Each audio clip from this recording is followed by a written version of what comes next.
Hi, my name is Angelo Pinilongo, and this is my lab exam.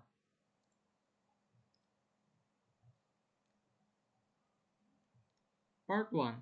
Create Laravel Project. Step.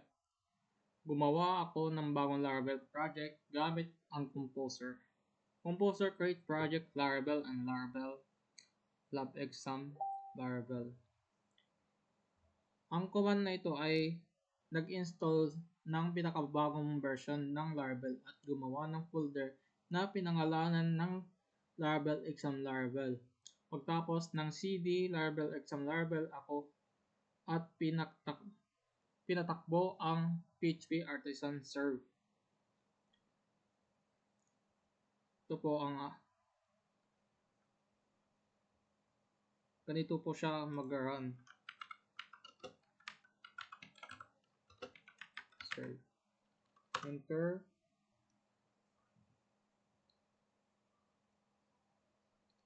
Tapos control, tapos click. Pwede ka pumunta sa Chrome, any website po.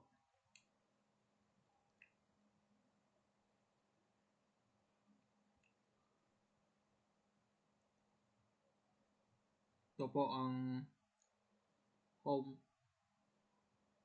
homepage ng Laravel.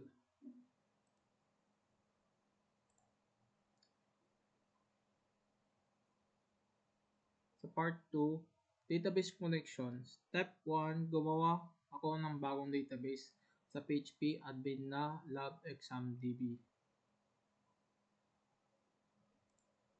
Ito po. Saan po ang gamit ko? Ang unang nyo pong gawin is start nyo po ang Apache, tapos ang MySQL, tapos pindutin nyo po ang admin. Tapos go sa Chrome. Tapos ito na siya. Step 2, buksan ang .env file at inayos ang configuration. Kung ano po ang gusto nyo po i-name sa database nyo, like this po. Lagay nyo po doon sa DB database. Ang env file ang naglalaman ng environment setting ng Laravel. Dito sa itinugma ang database names ang ginawa ko sa PHP MyAdmin para maging konektado ang project at database. Step 3, sinubukan ko ang connection gamit ang PHP Artisan Migrate.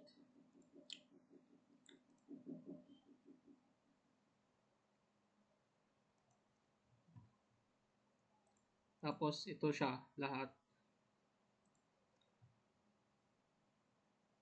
Nag-success at lumabas ang mga default tables, user password, resets, migration, field jobs, personal access, token. Ibig sabihin tama ang database configuration. Step 3, create migrate tables. Gumawa ako ng migration para sa table ng student info. Ito po ang kanyang command. PHP artisan make migration, create student infos table, create student infos. Mahanap siya sa app. Yes pala. Ay, hindi pala database. Tapos, ano siya?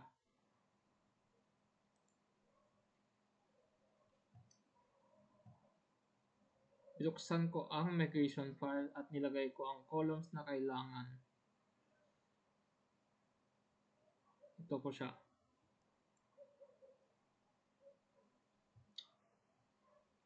Dito ko dineclare instruction ng table na may primary key, unique student number, pangalan, kurso, year level at ang built-in na timestamps create out of data.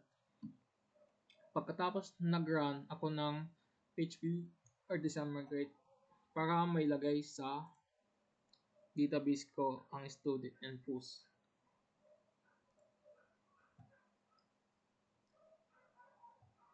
Part 4, insert data. Gumawa ako ng seeder gamit ang command ng PHP Artisan Mix Seeder Student Info Seeder. Ito siya po. Pupunta sa seeders. Ba?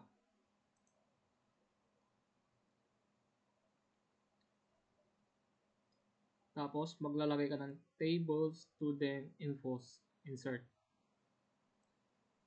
Ito po yun. And then, step 3, inirehistro ko sa database seeder.php. Step 4, pinatakbo ko ang seeder gamit ang command na php artisan dbseed. Ang dbseed ay ginagamit para magpasok ng test data sa database dahil ang naka-register na sa database seeder.php ang student info seeder. Automatic na na-insert ang lahat ng records. Pagkatapos nito, binuksan ko ang PHP admin at nakita ko ang 20 student records sa student info table. Kinuha ko ang screenshot ng unang 10 records para sa requirements. Ito na lahat po ang insert ko na name tapos course 20. Yun na po ang aking lab exam.